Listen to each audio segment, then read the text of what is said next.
bueno que podemos estar juntos esta noche de miércoles para orar como iglesia y también reflexionar juntos en la palabra del Señor como lo hacemos cada miércoles.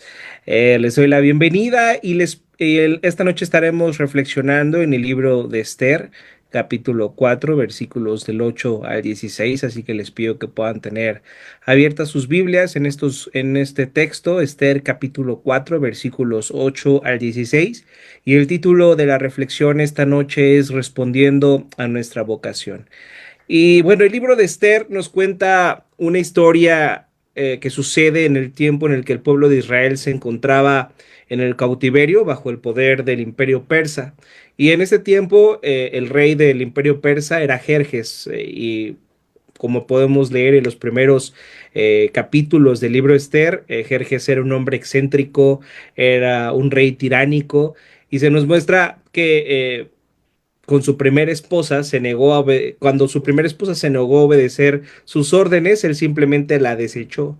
Y no solo eso, organizó una especie de concurso de belleza imperial para encontrar una nueva esposa, para encontrar una nueva reina, y en ese contexto es en el que aparece Esther. Esther era una hermosa joven judía, del cual el rey se enamoró y la convirtió en su esposa. Y Esther, a diferencia de otros personajes bíblicos, como por ejemplo Daniel, quien en el exilio dijo con firmeza, yo soy un judío y voy a vivir como tal, y se limitó a comer ciertas cosas y a hacer algunas cuestiones que se le pedían mientras estaba en Babilonia. A diferencia de Daniel, Esther ocultó su nacionalidad. Y no solamente eso, durmió con el rey antes de casarse, rompió varios mandamientos de la ley de Moisés y sin embargo prosperó hasta convertirse en la reina Esther del imperio persa. Mientras tanto, otro personaje, Amán, un funcionario de alto rango, tramó un complot contra los judíos y convenció al rey de que el pueblo judío era una amenaza y logró que Jerjes firmara un decreto autorizando el exterminio del pueblo judío. Y lo interesante del libro de Esther y lo que hace de este libro un libro diferente en nuestras Biblias es que nunca vemos a Dios intervenir de manera directa en la historia. No hay sueños como en José, no hay milagros como en Moisés, no hay visiones como en los profetas. Dios es mencionado, pero parece que está ausente en esta historia, como si estuviera en silencio. Y es justo en ese silencio donde surge una pregunta que también nosotros tenemos que hacernos. ¿Puede Dios actuar, puede Dios obrar en medio de situaciones tan adversas, tan complejas, incluso cuando parece que Él está ausente? Y el mensaje del libro de Esther es un rotundo sí. Dios puede actuar en medio de circunstancias complejas, adversas, complicadas, incluso cuando parece que Él no está ahí, incluso cuando decimos, en verdad, Dios, tú estás permitiendo esto. La respuesta del libro de Esther es sí, Él está permitiendo diferentes cosas que suceden en nuestra vida para que podamos aprender a confiar en Él. Y sobre todo, este mensaje, la reflexión de esta noche tiene que ver también con nuestros trabajos, cómo relacionar nuestra fe con nuestro trabajo, tiene que ver con nuestras vocaciones, con nuestro llamado, con la responsabilidad que el Señor nos ha dado también a través de nuestros trabajos. Y de esto nos habla el libro de Esther y me gustaría reflexionar en eso esta noche. Y vean lo que dice ahí el versículo 8 de este capítulo 4 de Esther. Dice, Mardoqueo le entregó a Atac una copia del texto del edicto promulgado en Susa que ordenaba el exterminio para que se lo mostrara a Esther, se lo explicara y le ordenara que se presentara ante el rey para implorar clemencia e interceder en favor de su pueblo. Mardoqueo era primo de Esther y estaba profundamente angustiado por este decreto que el rey había firmado como cualquier judío que se encontraba ahí en el exilio. Así que mandó a llamar a su prima Esther y le pidió algo muy claro. Tú estás en una posición de poder, así que usa ese lugar que ahora tienes como reina para interceder en favor de tu pueblo. Y entonces tenemos esta pregunta retórica que Mardoqueo le hace a Esther, esta pregunta tan famosa del libro de Esther que aparece ahí en el versículo 14, ¿verdad? Que dice, ¿quién sabe si no llegaste a ser reina precisamente para un momento como este? Con estas palabras, Mardoqueo le está diciendo, Esther, y si todo lo que has vivido, si todo lo que tienes, tu belleza, tu ascenso al palacio del rey, la posición que ahora ostentas, si todo eso no fue un accidente, Esther, sino que todo eso fue un regalo de Dios y que Dios te dio ese regalo para este momento, Dios te colocó en este lugar para que tú hagas algo, para que intervengas. Así que la primera cosa que aprendemos de este texto es que Dios desea utilizar no solamente a las personas que trabajan completo en el ministerio de la iglesia, no solamente a pastores, no solamente a ancianos o diáconos o misioneros, sino también usa a personas que tienen un trabajo o una vocación que podríamos llamar secular o laica en el sector público o en el sector privado, con trabajos que no tienen nada que ver con el ministerio dentro de la iglesia. Pero este libro nos muestra cómo un profesionista cristiano no solamente puede servir a Dios cuando se le invita a dar una clase o a predicar en una iglesia. Un profesionista cristiano sirve a Dios al cumplir con las actividades por las que se le contrataron, buscando servir a las personas a su alrededor y buscando su beneficio. Así que Dios usa tanto a personas que trabajan dentro del ministerio de la iglesia como a aquellos que se encuentran en un trabajo fuera de ella, que podríamos denominar como un trabajo secular. Así que el Señor nos usa a todos. Tenemos que entender que la misión de Dios en este mundo no es solamente que las personas vengan a la fe en Cristo, sino también Él está renovando y transformando todas las cosas para su gloria a través de el mensaje del Evangelio. Así que cuando Cristo venga, no solamente tendremos cielos nuevos, sino también tendremos tierras nuevas. También tendremos una tierra nueva, tendremos cuerpos restaurados. Así que la misión de renovar de Dios, este mundo no solamente tiene que ver con el mundo espiritual o con el área espiritual de nuestras vidas, sino también tiene que ver con el área material. Para Dios también eso es muy importante. Así que por eso Dios no solamente usa pastores y misioneros. Si Él está renovando todas las cosas, necesita jardineros, necesita médicos, necesita artistas, necesita ingenieros, necesita amas de casa, necesita choferes. Cualquier profesión que se te venga en mente necesita de todos nosotros y necesita de nuestras vocaciones, y ese es el llamado que hemos recibido de parte de Dios para servirle y ayudarle en su misión de comunicar las verdades del Evangelio y renovar todas las cosas. Fíjense qué curioso es esto. A veces pensamos que solamente las iglesias están en misión, pero Dios está en misión y está invitando a su iglesia a unirnos a su misión, no las misiones de cada iglesia individual, no. Todas las iglesias estamos llamados a unirnos a la misión de Dios de renovar todas las cosas, tanto dentro de la iglesia como fuera de ellas, para el extendimiento de su reino. Entonces, fíjense, Esther vivía en un palacio, esa era la vocación que Dios le había dado, convertirse en reina. Y tenía dos opciones frente a ella: usar esa posición para servir a otros o usar esa posición que tenía para buscar más comodidad para sí misma, para buscar más poder para sí misma. Y déjame decirte algo, si tú estás trabajando en la Ciudad de México, tú también estás en el palacio. Estás en un lugar de influencia, rodeado de oportunidades y también tienes estas dos oportunidades. Puedes usar tu vocación para servir a las personas de la ciudad o puedes usar a la ciudad y todo lo que hay en ella para beneficiarte a ti mismo y perseguir tus propios sueños y planes egoístas. Así que este texto nos invita a detenernos un momento y mirar en qué posición estamos hoy. Tal vez en el pasado, tal vez hoy, hemos usado nuestra vocación de forma egoísta, pensando únicamente en nosotros y cómo lo que hacemos únicamente nos beneficia a nosotros. Tal vez nos hemos acomodado en el palacio sin pensar en los demás. Pero nunca es tarde para cambiar, nunca es tarde para arrepentirnos y comenzar a vivir nuestra vocación como un llamado de parte de Dios para servir y bendecir a otros y participar en esta misión de Dios de renovar todas las cosas a través del Evangelio. Ahora vea lo que dice el versículo 10. Dice, entonces ella ordenó a Atac que dijera a Mardoqueo, todos los servidores del rey y el pueblo de las provincias del reino saben que para cualquier hombre o mujer que sin ser invitado por el rey se acerca a él en el patio interior, hay una sola ley: la pena de muerte. La única excepción es que el rey, extendiendo su cetro de oro, le perdone la vida.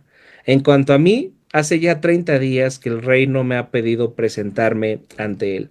Lo que Mardoqueo le estaba pidiendo a Esther no era algo tan sencillo, no era cualquier cosa, era algo muy arriesgado que implicaba romper las reglas del rey y enfrentarse a la posibilidad real de morir. Me imagino lo que pudo haber estado pensando Esther en ese momento. ¿De verdad quieres, Mardoqueo, que vaya ante el rey sin que me haya llamado? La reina anterior fue desechada por desobedecer al rey. ¿Quieres que yo también pierda mi lugar? ¿Quieres que yo también pierda mi seguridad, mi vida? No sabes lo que me estás pidiendo. Esto podría echar a perder todo lo que yo he logrado. Y entonces vea lo que le responde Mardoqueo a Esther. Dice, mandó a decirle en el versículo 13, no te imagines que por estar en la casa del rey serás la única que escape con vida de entre todos los judíos. Si ahora te quedas absolutamente callada, de otra parte vendrán el alivio y la liberación para los judíos, pero tú y la familia de tu padre perecerán. Quién sabe si precisamente has llegado al trono para un momento como este. Entonces, lo primero que Mardoqueo le dice a Esther es que si ella no pone en riesgo su estancia en el palacio, ella también lo va a perder todo. Si no hace nada, de todas maneras, perderá el palacio porque será asesinado tanto ella como su familia porque eran judíos. Pero, ¿qué pasaba si Esther lo intentaba? ¿Qué pasaba si ponía en riesgo su comodidad, si elegía salir de su zona de confort? Entonces, eso podía marcar la diferencia, eso podía lograr la salvación del pueblo. Y podemos encontrar una aplicación aquí para nuestra vida, al menos que usemos la posición que tenemos, al menos que usemos los privilegios que tenemos, la experiencia que tenemos, las conexiones que tenemos, el dinero que tenemos para servir a las personas fuera del palacio. Si no hacemos esto, estar dentro del palacio nos va a consumir. ¿A qué me refiero con esto? ¿Qué quiero decir cuando digo que si no pensamos en las personas que están afuera del palacio, quedarnos en la comodidad de nuestro palacio nos va a consumir? Voy a ponerles un ejemplo. Si van al Evangelio de Lucas, capítulo 16, aquí Jesús cuenta esta famosa parábola que probablemente han escuchado acerca del hombre rico y de Lázaro. Cuando ambos mueren, Lázaro es llevado al cielo y el hombre rico es llevado al infierno. Y lo curioso es que Jesús en todas sus parábolas nunca da nombres propios a los personajes que cuenta en esa historia, excepto aquí. Lázaro tiene un nombre propio, pero el hombre rico no. ¿Por qué? ¿Por qué pasa esto? ¿Por qué Lázaro sí tiene nombre y el hombre rico no? Fíjense, los expertos en la Biblia dicen que esto no es un descuido, que Jesús quería dejarnos claro algo, que el hombre rico no tiene nombre porque su identidad estaba completamente absorbida por su riqueza. Él era el hombre rico. En eso se basaba su identidad, quién era él. Si le quitaba su dinero, si le quitaba su riqueza, entonces ya no quedaba nada. Y lo mismo puede pasarnos a nosotros. Es muy fácil que tú y yo encontremos nuestra identidad en lo que hemos logrado, en el salario que recibimos, en el lugar donde vivimos, en la ropa que usamos, en nuestra reputación, en dónde está nuestro código postal, en nuestro nivel educativo o profesional. Es fácil pensar que eso es lo que nos da valor, es fácil pensar que eso es lo que nos da identidad. Y cuando eso sucede, el palacio ya te está consumiendo. Porque si tu valor está unido a tu éxito, entonces te sentirás importante cuando las cosas van bien. Pero ¿qué pasa cuando las cosas vayan mal? ¿Qué pasa si tu identidad está ligada con tu éxito y entonces de repente en tu vida las cosas empiezan a ir para mal? ¿Cómo te vas a sentir? ¿Te vas a sentir como un fracasado? ¿Te vas a sentir insignificante? ¿Te vas a sentir desdichado? Si esto es tu identidad, si lo que tienes, si lo que haces, si lo que has logrado, si tu posición es lo que fundamenta tu identidad, déjame decirte que tu identidad está sobre un fundamento muy frágil que en cualquier momento se puede romper. En cualquier momento puedes perder ese puesto en tu trabajo, en cualquier momento puedes perder esa clase social a la que perteneces, en cualquier momento puedes perder todas esas inversiones que tienes.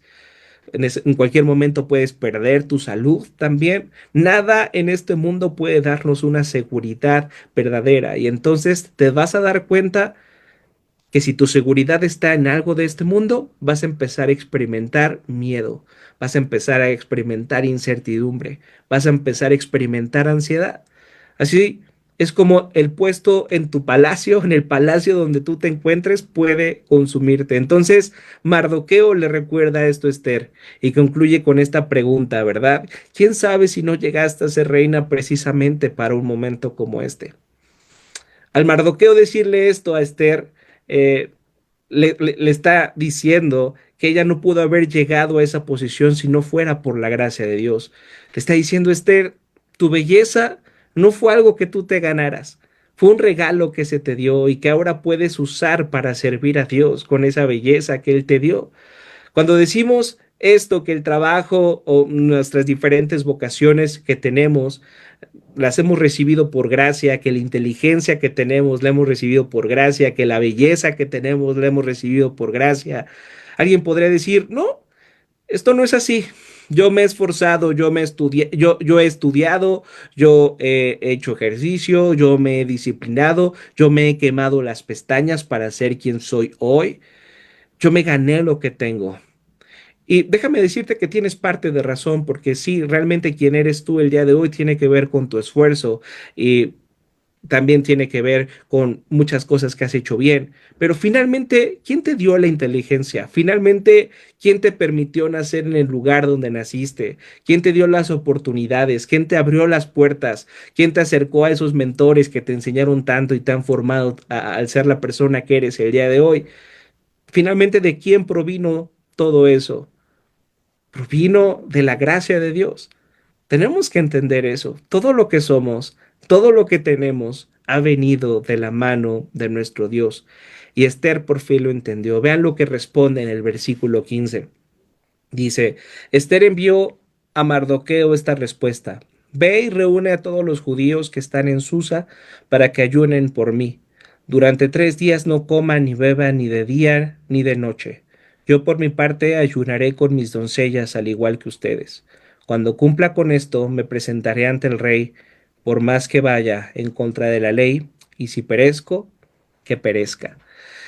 Y cuando uno lee esta parte de la historia, es muy fácil llegar a admirar a Esther. Y tal vez muchos piensen, a mí me gustaría ser como Esther. Yo también quiero vivir mi vocación con valor, quiero ser igual de valiente que ella, quiero servir a los demás, quiero hacer lo correcto. Pero cuidado, hay un peligro escondido aquí.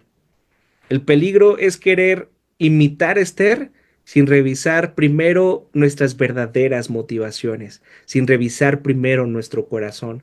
Porque si solamente quieres ser como Esther y usar tu vocación para servir a los demás, pero lo que te motiva a hacer esto es la culpa, esa motivación se va a desgastar muy rápido. Si lo que te está motivando es la culpa, muy pronto vas a perder el deseo de querer seguir sirviendo a otras personas. Y seamos honestos, muchas veces lo que nos mueve es precisamente eso, la culpa. Culpa por haber sido egoístas, culpa por siempre buscar nuestra comodidad, culpa por sentirnos inútiles, culpa por no ser tan productivos como nos gustaría ser, culpa por nuestra pereza. Y el problema con la culpa es que no tiene el poder de transformar nuestros corazones completamente. Lo puede hacer por un tiempo, puede que nos motive la culpa a un cambio breve, pero nadie puede vivir mucho tiempo con culpa. Así que tarde o temprano vas a buscar evadirte de esa culpa que sientes y vas a intentar justificarte y te distraerás y simplemente dejarás de intentarlo. ¿Puede haber algo mejor que la culpa? ¿Puede haber algo que en verdad nos cambie, que podamos vivir en el palacio con grandeza sin que nos consuma la culpa o sin que nos consuma el ego? La respuesta está en lo que Esther llegó a comprender, que su vocación tal vez no era solamente vivir en el palacio, sino incluso tal vez su vocación era morir, morir por el bien de otros. Esther dijo, si perezco, que perezca. Si tengo que morir, moriré. Esa frase marcó un antes y un después, Pero si somos sinceros, seguir el ejemplo de Esther puede ser abrumador, porque sabemos que no somos tan valientes, porque sabemos que no somos tan generosos ni tan firmes como ella. Entonces, ¿cómo podemos cambiar de verdad? ¿Cómo puede ser transformado realmente nuestro corazón? Solamente hay una forma, y no es viendo a Esther como un modelo que debemos alcanzar, sino viendo a alguien que es mucho mayor que Esther, alguien que vivió para morir. Solamente podemos cambiar cuando vemos la vida de alguien más cuya vocación en esta vida fue morir. Morir para poder servir y bendecir a las personas fuera de su palacio. Ver a Esther no te va a motivar a cambiar. Solamente lo único que puede transformar tu corazón es ver a alguien mayor que Esther, cuya vocación, cuya razón para vivir era morir. Cristo vivió en el último palacio. Él es el Hijo de Dios.